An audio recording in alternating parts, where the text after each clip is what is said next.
오늘 성령 강림주일날 하나님 앞에 예배드리러 나온 우리 사랑하는 그리스도인들에게 하나님께서 주시는 은혜로 충만하게 되어지기를 주의 이름으로 간절히 축원합니다.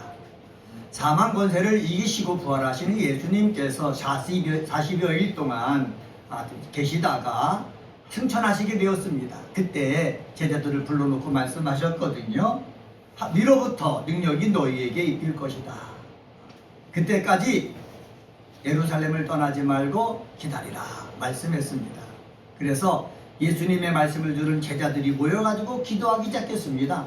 기도하기 시작해가지고 오순절이 되었을 때에 어떻게 성령이 강림했다라는 것을 우리는 성경을 통해서 우리가 알 수가 있습니다. 성령 강림을 통해서 이 예수 그리스도의 제자들은 힘을 얻고 그리고 교회를 이루고 교회를 이루었을 뿐만 아니라 예수님이 이 땅에 오셔서 행했던 그러한 일을 본받아서 일을 하게 되었다라는 것을 우리는 알고 또 그렇게 또 믿고 또 그렇게 행하고 있습니다. 그래서 이 알고 믿고 행하고 있는 것을 가지고 오늘은 성령 충만함을 받아 하나님의 뜻을 이루자라는 제목으로 말씀을 전하겠습니다. 예수 그리스도께서 이 땅에 오셔가지고 때가 되셨을 때에 천국 복음을 증거하기 시작했습니다. 천국 복음을 증거할 때에 예수님은 말씀으로 충만했습니다. 은혜로 충만했습니다. 그리고 성경에 특별히 기록되어 있지는 않지만은 이 요한복음의 기록 등등에 의하면은 성령을 하나님께서 한량없이 부어주셨다라고 말씀하고 있습니다. 예수님은 말씀과 성령으로 늘 충만했고 이 충만함을 가지고 하나님의 뜻을 이 땅에 이루기 위해서 힘쓰는 삶을 살았습니다. 이런 예수님이 이제는 죽으시고 부활하시고 그래서 승천하시게 된 것입니다.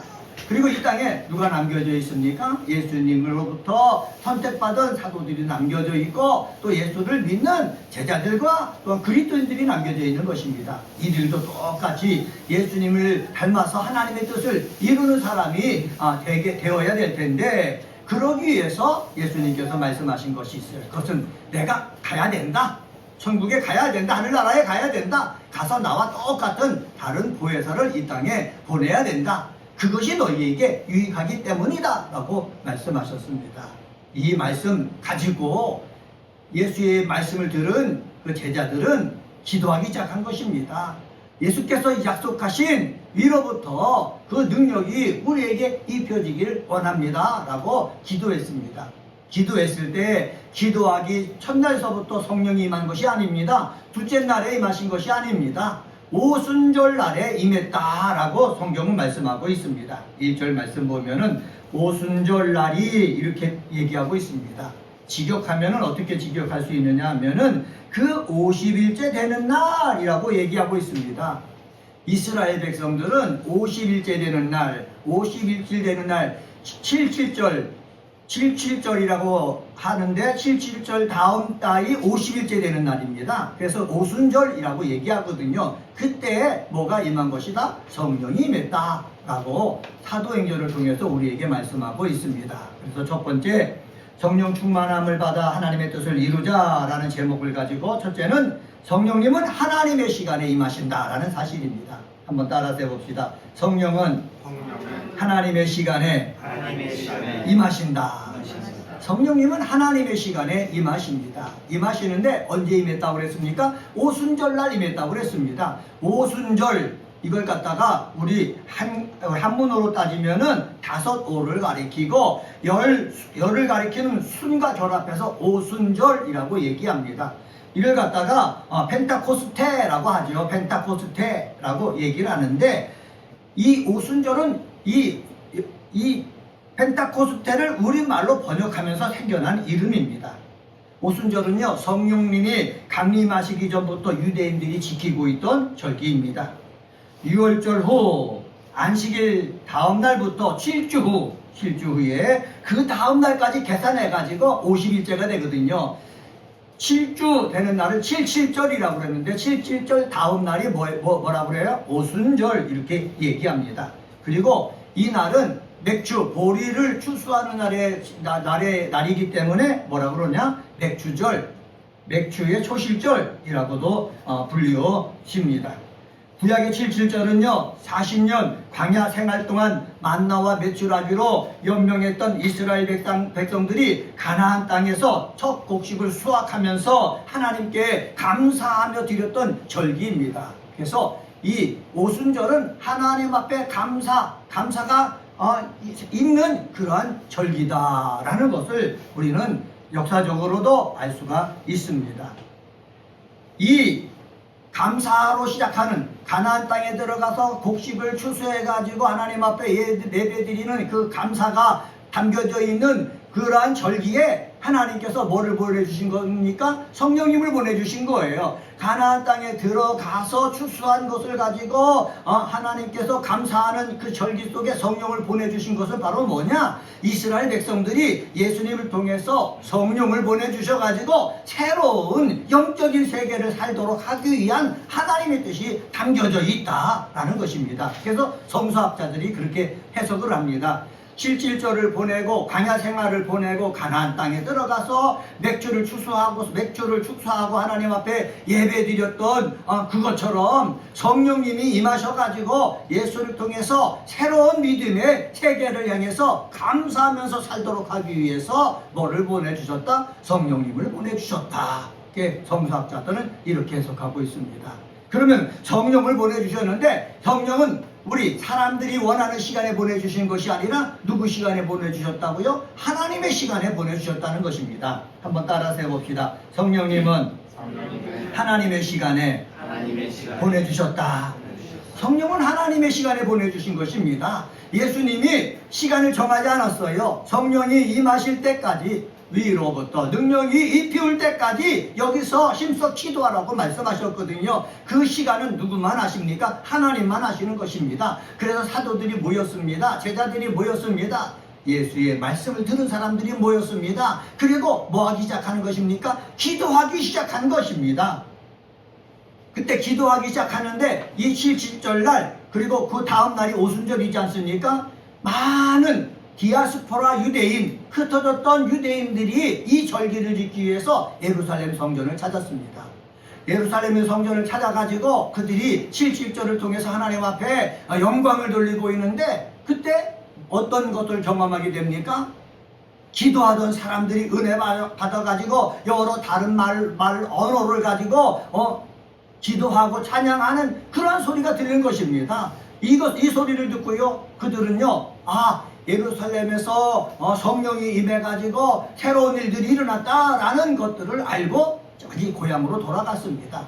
돌아간 이들이 나중에 사도 바울을 비롯해서 많은 제자들이 복음을 가지고 증거할 때에 이 복음을 듣고 어떻게 해요? 예수를 믿는 사람들이 되어진 것입니다. 오순절날 하나님의 시간에 성령이 임하게 하신 것은 그 당시에 디아스포라 유대인들이 많이 와가지고 성전에서 하나님 앞에 감사하는 예배를 드렸기 때문에 이때 성령이 임하고 성령이 임한 그 역사를 그들이 봄으로 말미암아 나중에 복음을 전할 때 복음을 받아들일 수 있는 뭐가 되었다? 기회가 되었다라는 것을 알 수가 있습니다. 그래서 우리는 이게 뭐 왜 이때 임했느냐 이렇게 할 수 있지는 모르지만은 성령의 임하심은 나의 시간에도 내가 원하는 때에 임하는 것이 아니라 누구 시간에 임한다고요? 하나님의 시간에 임하는 것입니다. 우리도 그렇습니다. 우리도요, 저도 성령 충만을 위해서 기도하거든요. 예수를 믿고 성령이 임할 때 첫 번째 한 번 임하는 것은 성령 세례라고 합니다. 그리고 성령 세례 받은 사람이 이 세상 삶을 살다 보면은 뭐가요? 죄를 짓고 그 다음에 죄뿐만 아니라 삶이 말씀대로 살지 못하고 은혜 속에 살지 못하고 육적으로 살게 되다 보면은 성령 충만이 계속해서 유지할 수가 없습니다. 우리들이 해야 될 일은 무엇입니까? 매 주일마다 나와서 찬양하고 죄를 회개하고 말씀을 듣는 것은 성령 충만한 것들이 자꾸 약해졌을 때 다시 성령으로 충만하게 부어지기 위해서 우리는 주일날 와서 찬송도 드리고 기도도 하고 말씀도 듣고 그러는 것입니다. 저뿐만 아니라 오늘 예배드리러 나온 우리 사랑하는 그리스도인들 여러분 속에는 이미 성령이 임해 있으니 말씀을 듣고 찬양하는 가운데 성령으로 채워지는 역사가 있게 되어지기를 예수의 이름으로 간절히 축원합니다. 근데 성령으로 채워지는 것이 내 시간에 채워지는 것이 아니라 누구 시간에 채워진다고요? 하나님의 시간에 채워진다는 것입니다. 사랑하는 그리스도인들이 주일날 여기에 나와서 예배드리는데, 이 주일날 하나님 앞에 예배드릴 때 예배드리는 이 시간이 여러분들에게 성령의 충만해지는 하나님의 시간이 되어가지고 모두 은혜로 가득하기를 주의 이름으로 간절히 축원합니다. 이런 충만한 역사가 있을 때에 우리 속에는 뭐가 있습니까? 예수의 은혜가 있는 거예요. 예수의 말씀을 이행할 수 있는 그러한 어떻게 해요? 새로운 힘이 생겨지는 것입니다. 예수의 말씀을 따라 살 수 있는 그러한 뜻이 생겨지고 꿈이 생겨지는 것입니다. 성령 충만함을 받아서 예수의 말씀 따라서 꿈을 가지고 그 뜻을 이룰 수 있는 능력이 있게 되어지기를 예수의 이름으로 간절히 축원합니다. 그렇기 때문에 이 이스라엘에 있는 사도들 그리고 예수를 따랐던 사람들이 뭐 했습니까? 모여가지고 기도하기 시작했습니다. 그 1절 하반절에 나옵니다. 1절 하반절 봅시다. 1절을 제가 읽을게요. 오순절 날이 이미 이름에 그들이 다 같이 한 곳에 모였더라. 그들이 다 같이 어디에 모였다고 그랬습니까? 한 곳에 모였다는 것입니다. 한번 따라서 해봅시다. 성령 충만을 위해 약속을 붙잡고 한 마음으로 기도하자. 네, 성령은 하나님의 시간에 임하는데 하나님의 시간이 임하기 때문에 우리는 성령 충만함을 위해서 예수께서 하신 그 약속을 붙잡고 어떻게 해요? 한 마음으로 기도하는 사람이 되어야 된다는 거예요. 우리가 은혜가 꼽히는 교회에 모여서 우리가 예배드리지 않습니까? 우리가 예배드리면서 해야 될 일이 무엇입니까? 약속을 붙잡는 거예요. 예수님께서 하신 그 약속을 붙잡는 거예요. 그리고 마음을 하나로 모아가지고 함께 기도하는 거예요. 마음을 모아서 함께 기도할 때에 뭐가 임하기 때문에 성령이 임하신 것을 성경을 통해서 우리는 알 수 있기 때문에 마음을 모아서 함께 기도하는 저와 여러분이 되시기를 주의 이름으로 간절히 축원합니다. 1절 하반절에 보면은 그들이 다 같이 한 곳에 모였더니 라고 하였습니다. 다 같이 라고 되어 있는데 이 다 같이라고 번역한 헬라어가 판테스 호모라는 단어입니다. 모든 이가 함께 라는 뜻입니다. 그러나 표준 원문 헬라어 성경에 보면은 한 마음을 품고 라고 되어 있습니다. 한 마음을 품고. 그런데 표준 원문으로부터 번역한 킹제임스 버전에는 뭐라고 되어 있느냐? with one accord라고 번역을 했습니다. 이런 번역을 참고해서 우리가 다시 번역하면은 모든 이가 한 마음으로 그곳에서 뭐했다? 기도했다. 한 마음으로 한 곳에 모여서 뭐했다? 기도했다. 근데 그곳이라고 그랬는데 그곳은 어디냐? 예수님과 함께 찬양했던 곳, 예수님과 함께 기도했던 것, 예수님의 말씀을 배웠던 곳, 그곳에 모여서 뭐했다? 한 마음이 돼서 기도했다는 것입니다. 여러분, 성경이 강조하는 것은 그것입니다. 정관사가 붙어 있습니다. 왜 정관사가 붙어 있습니까? 예수님이 예루살렘에 오면 모였던 것, 예수님이 예루살렘에 오면 기도했던 것, 예수님이 예루살렘에 오면 같이 찬양하면서 말씀을 내가 배웠던 것, 그곳에 예수님이 승천하셔서 지금은 안 계시지만은 그 예수님이 하신 그 약속을 믿고 붙잡고 그들이 뭐 하는 거예요? 기도했다는 거예요. 우리들도 마찬가지입니다. 보통 기도할 때 우리는 어디서나 기도할 수가 있습니다. 차를 타고 가면서도 기도할 수가 있죠. 일을 하면서도 기도할 수가 있죠. 그리고 직장에서 기도하고 가정에서도 기도할 수가 있죠. 그런데 우리가 주일날 예배드리러 여기에 나왔을 때 우리가 한 마음으로 뭐 해야 된다? 기도해야 된다 라는 사실입니다. 한 마음으로 기도하는 여러 기도 제목 가운데 하나가 무엇입니까? 성령의 충만을 위해서 기도해야 된다는 거예요. 목사도요 성령으로 충만해야 되는 것입니다. 우리가 다 우리 가족들이 모여서 예배드리지만은 다 봉사하고 있거든요. 저는 이것이 기뻐요. 그냥 와서 예배드리고 돌아가는 것이 아니라 여기서는 모두 하나씩 맡아서 예배드리는 게 저는 너무너무 감사해요. 기뻐해요. 그런데 반주하는 사람은 그냥 자기 재능만 갖고 반주하는 것이 아니라 성령 충만하로 반주하고, 찬양 인도하는 사람도 내 재능 갖고만 하는 것이 아니라 성령 충만함을 갖고 하고, 자막을 올리는 사람도 마찬가지고, 정말 그리고 자막 번역 발막을 입히는 것도 마찬가지고 촬영하는 것도 마찬가지고 안내하는 것도 마찬가지고 다 모든 일은 어떤 가운데서 하자? 성령 충만한 가운데서 하자는 것입니다. 그러기 위해서 우리가 어떻게 해요? 예배 드리러 올 때마다 하나님 예수님께서 약속하신 그 성령의 충만함을 나에게 주시옵소서 이렇게 기도해야 되는 것입니다. 예수님께서 약속하신 성령의 충만함이 내게 임할 때에 예수님이 하나님 아버지를 기뻐하는 일을 하셨던 것처럼 나도 하나님 아버지가 기뻐하시는 그 일을 할 수가 있고 예수님이 이 세상 삶을 살아나갈 때에 지혜를 가지고 어떤 것이 하나님의 뜻인가 분별해서 그 뜻을 행했던 것처럼 우리들도요 어떤 말과 어떻게 행하는 것이 하나님의 뜻인지 분별해서 행할 수 있는 힘이 거기서 생겨지기 때문에 그렇습니다. 이것을 아는 우리 사람들은 어떻게 합니까? 우리가 같이 모여서 예수님께서 약속하신 성령의 충만함을 내 마음속에 부어 주시옵소서 내 입술 속에 부어 주시옵소서 기도하는 믿음의 사람이 되어지기를 주의 이름으로 간절히 축원합니다. 그들이 품고 있던 한 마음은 무엇입니까? 제가 계속해서 반복해서 말씀드리잖아요. 예수님께서 승천하실 때 약속하신 성령이 임하기를 바라는 마음, 이 마음을 가지고 그들은 기도했다는 거예요. 한번 따라서 해봅시다. 예수님께서 승천하실 때 약속하신 성령이 임하기를 바라는 마음, 예수님께서 약속하신 그 성령이 임하기를 바라는 이 마음을 가지고 어떻게 해요? 기도해야 된다는 거예요.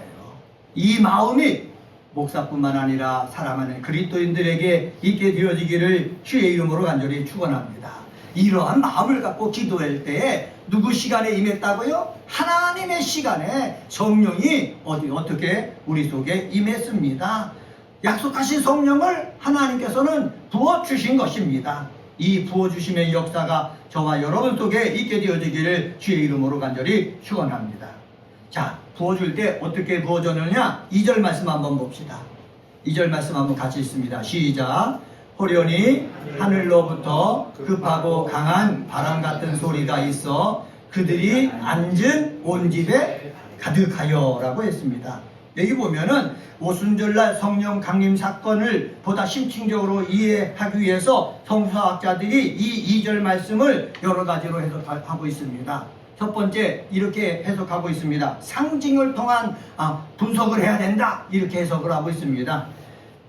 급하고 강한 바람 같은 소리 이렇게 얘기하고 있지 않습니까? 이 성령이 임함으로 나타나는 결과가 바람, 불, 그리고 우리가 이전 번역에는 방언이라고 그랬는데 한국 개역 개정판 번역에는 언어 이렇게 번역되어 있거든요. 바람과 불과 언어 이것은요 성령이 임함을 나타나기 위한 상징일 뿐이다. 그러니까 성령이 바람과 불과 그리고 언어로 나타냈는데 이것은 성령의 임함에 대한 상징이기 때문에 우리들도 기도하면서 바람, 그 다음에 불, 그 다음에 언어 이런 모습들이 있다면은 우리 속에 뭐가 임하고 있다는 증거다. 성령이 임하고 있다는 증거다. 이렇게 얘기할 수 있다. 성서학자들이 얘기를 합니다. 여기 강한 바람 같은 소리라고 번역을 했지 않습니까? 그런데 제가 이것을 주석서를 찾아보니까는 이것을 이렇게 번역할 수 있다고 그럽니다. 강한 바람이 으르렁거리는 소리 이렇게 번역할 수 있다고 그럽니다.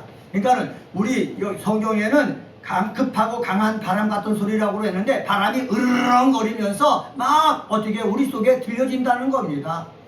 이것은요 어떻게 해요? 하나님께서 성령이 임하고 있는 것을 기도하는 사람들이 보라고 느끼라고 들으라고 하신 것입니다. 이 듣는 모습 우리 속에 있게 되어지기를 바랍니다. 그리고 또 3절에서는 불의 혀처럼 갈라지는 것들이 그들에게 보여라고 말씀하고 있거든요. 불의 혀처럼 갈라지는 것이 보였다. 시각적인 것을 말합니다. 성령의 임함이 우리 눈으로 볼 수 있게 임하기를 예수의 이름으로 간절히 축원합니다. 그리고 언어적으로도요 우리가 성령이 임하고 있구나 라는 것을 방언을 통해서 우리가 볼 수가 있거든요. 다시 청각적으로도 우리가 성령의 임함을 느끼시는 역사가 있게 되어지기를 주의 이름으로 간절히 축원합니다. 그래서 청각적으로, 언어적으로, 그리고 어디 시각적으로 성령이 임하시는 그 모습 우리 속에 있어져서 그것을 확신을 가지고 이 세상에서 하나님의 자녀로 나가갖고 악한 원수 마귀와 어둠의 세력과 대적해서 승리하는 저와 여러분 되기를 예수의 이름으로 간절히 축원합니다. 제가 이렇게 설명했지만은 존 스토트라는 이 목사님은 여기 세 가지 현상을 이렇게 설명했습니다. 강한 바람이 으르렁거리는 듯한 소리는 복음 전파를 위한 능력을 뜻한다. 불처럼 갈라지는 것은 이스라엘의 하나님의 뜻을 전하는 사명을 부여하기 전 선지자 이사야를 깨끗하게 하기 위해 피운 숲과 같다. 이렇게 그래서 복음 전파를 하기 위해서는 정결해야 된다. 이렇게 해석을 했고, 다른 언어로 정말 여러 나라에 흩어져 복음 전하기 위해서 필수적인 언어 도구를 상징한다. 이렇게 해석을 했습니다. 스토트 목사님은 능력, 청결, 그리고 언어 이런 것으로 해석을 했는데, 성령의 임하심을 우리가 믿고 그 약속을 붙잡고 한 마음으로 기도할 때는 이 스토트 목사님이 얘기했던 것처럼 능력이 임하고, 그리고 언어적인 것들이 임하고, 또 여기 말한 대로 나를 정결케 하는 역사가 일어나는 것입니다. 이러한 정결, 능력, 언어적인 역사가 이루어짐으로 말미암아 정말 하나님이 우리와 함께 하고 계시다라는 것들이 보여지기를 주님의 이름으로 간절히 축원합니다. 한번 따라서 해봅시다. 성령의 역사가 나와 함께 하심을 보여지는 사람이 됩시다. 네, 성령의 충만함이 나와 함께하고 있다는 것을 보여지기 위해서 능력을 주옵소서. 내 삶을 나를 불로 태워서 정결하게 하여 주시옵소서. 내 언어를 하나님이 책임져 주셔가지고 복음을 증거하는데 부족함이 없도록 하여 주시옵소서. 이렇게 기도할 수 있는 저와 여러분이 되기를 주의 이름으로 간절히 축원합니다. 2절에 보면은 그들이 앉은 온 집에 가득했다 그랬습니다. 약속을 들은 사람, 예수의 말씀을 들은 사람, 이 사람들이 사모하는 거예요. 사모함이 있어야 기도하는 거지요. 사모가 없다면 어떻게 기도하겠습니까? 우리들도요, 예수님이 약속하신 말씀이 하나님의 시간에 분명히 임한다라는 것을 믿고 사모함으로 기도해서 우리 스토트 목사님이 해석했던 것처럼 능력이 임하고 정결함이 임하고 그러면 언어가 임하여서 정말로 예수처럼 말하고 행동하며 사는 저와 여러분 되기를 주의 이름으로 간절히 축원합니다. 세 번째로 성령 충만함을 유지해야 하나님의 일을 할 수가 있습니다. 한번 따라서 해봅시다. 성령 충만을 유지해야 하나님의 일을 할 수가 있다. 성령 충만을 유지해야 뭐를 할 수가 있다고요? 하나님의 일을 할 수가 있다는 것입니다. 제가 스토트 목사님 얘기를 했지 않습니까? 능력을 뜻한다. 내 정결함을 뜻한다. 그리고 정결할 뿐만 아니라 내 언어에 하나님의 역사가 있어야 된다 라고 말씀드렸는데, 이런 역사가 있게 될 때 저와 여러분은 누구의 일을 할 수가 있는 것입니까? 하나님의 일을 할 수가 있는 것입니다. 목사가요 공부해가지고 목사 안수를 받았다고 해서 하나님의 일을 할 수가 있습니까? 아닙니다.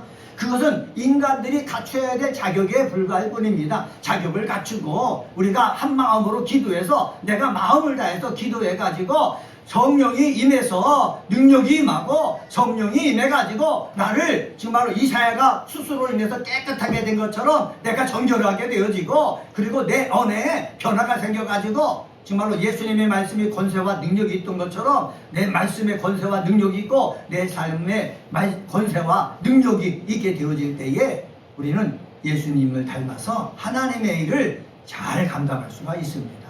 한번 따라서 해봅시다. 성령 충만을 유지해야 하나님의 일을 할 수가 있습니다. 성령 충만을 유지해야 된다고 그랬습니다. 목사가 성령 세례를 다 받았을 거예요. 그래서요 회심했죠. 그래가지고 사명을 받아가지고 하나님의 일꾼이 되었죠. 하나님의 일꾼이 되었는데 이 일꾼 되었을 때에 성령 충만의 역사가 계속 갑니까? 아닙니다. 성령 세례는 한 번에 임하지만은 성령 충만은 계속해서 받아야 되는 것입니다. 에베소서 5장 18절에 술 취하지 말라 이는 방탕한 것이니 오직 성령 충만을 받으라 라고 하나님께서 바울을 통해서 우리에게 말씀을 주셨잖아요. 성령 충만을 받으라고 그랬을 때는 날마다 성령 충만을 받으라 라는 뜻입니다. 날마다 성령 충만을 받아야 하나님의 일을 할 수 있다라는 말씀입니다. 이전에 받았던 성령 충만을 가지고 오늘 하나님 말씀을 증거하고, 그리고 병든 자를 신방하고 병자를 위해서 기도하고, 그래서 기도가 계속 기도할 때마다 능력이 나타나는 것이 아니기 때문에 그렇습니다. 예수님의 삶을 보면은 예수님께서는 놀라운 이적을 행하셔가지고 그리고 그날 밤에 그냥 편히 쉬신 것이 아니라 다시 기도하러 가셨어요. 산으로 기도하러 가셨어요. 하나님을 만나러 기도하러 가셨습니다. 왜 그렇습니까? 능력을 행했으면은 내가 자만하고 교만하고 거만할 수도 있는데, 교만과 자만과 거만을 정말 낮춰버리고 다시 성령으로 충만하기 위해서 하나님과 교제하기 위해 나간 것입니다. 그래서 예수님은 늘 시간 있을 때마다 뭐 했다? 기도했다는 겁니다. 왜 기도했습니까? 성령 충만을 계속 받기 위해서. 성령을 한량없이 예수님에게 부어주셨다고 성경은 기록하고 있지 않습니까? 우리들에게도 성령이 한량없이 우리에게 계속해서 부어지도록 우리는 날마다 뭘 해야 된다? 기도해야 된다라는 말씀입니다. 기도해서 성령 충만을 유지할 때에 하나님의 일을 올바르게 할 수가 있는 거예요. 많은 유명한 목사님을 우리가 봅니다. 그리고 유명한 목사님들의 스캔들을 우리는 자주 대합니다. 말씀도 능력이 있고 기도에도 능력이 있고 큰 교회를 담당하는 목사님인데 왜 이렇게 불미스러운 일들이 일어날까?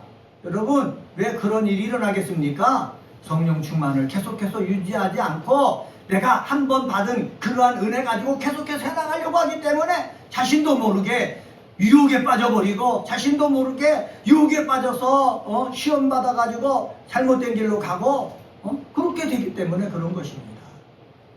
우리는 잘못된 길로 유혹받아서 나가지 않도록 주일마다 모일 때마다 기도해서 성령 충만을 계속해서 받아서 하나님의 일을 감당하는 믿음의 사람 되기를 예수의 이름 사람이 되어야 되겠습니다. 제가 우리 사랑하는 우리 식구들에게 부탁합니다. 우리가 예배 시간에 왔을 때 하나님 앞에 무릎을 꿇으세요. 지나간 죄, 깨닫는 생각나는 죄는 자백을 해갖고 깨끗하게 씻음 받으세요. 그리고 내가 예배를 위해서 헌신하기 전에 하나님 앞에 기도하세요. 하나님, 오늘도 저를 성령으로 충만하게 채워주세요.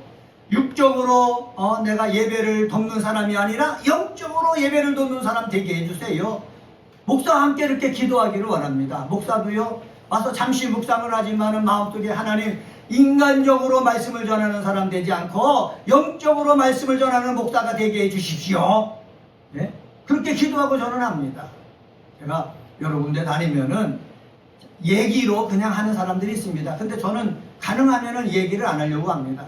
얘기를 하면 저도 말씀을 전하기에 편합니다. 쉽습니다. 재미나게 할 수가 있습니다. 그런데 그런 것보다도 하나님 말씀에 있는 것을 중심으로 성경 속에 들어가서 그것을 가지고 얘기하려고 애쓰고 있습니다. 왜 그렇게 하겠습니까? 그 말씀 속에서 내 믿음이 자라고 그 말씀을 통해서 성령이 역사하는 것을 저는 알기 때문에 그렇습니다.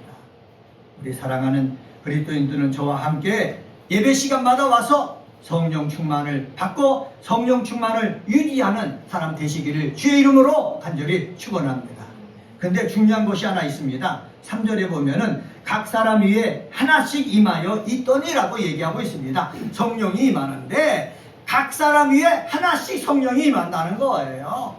나만 받아서는 안 된다는 거예요. 각 사람이 받아야 된다는 거예요. 각 사람이 받아야 자기가 맡은 일을 감당하면서 하나님 앞에 예배 드릴 때 우리의 예배가 신령과 진정으로 예배를 드려서 하나님이 역사하시고 천군 천사가 함께 즐거워하고 기뻐하는 그런 지실된 예배가 될 수가 있는 거예요.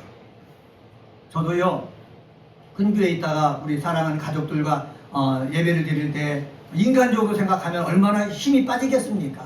그런데 저는 한두 사람으로 보고 예배 드리는 것이 아닙니다. 이곳에 성령으로 가득하고 천사로 가득하고 우리 믿음의 사람들로 가득 차고 있다고 생각하고 예배를 드리고 말씀을 전하고 찬송을 하고 그렇게 하고 있거든요.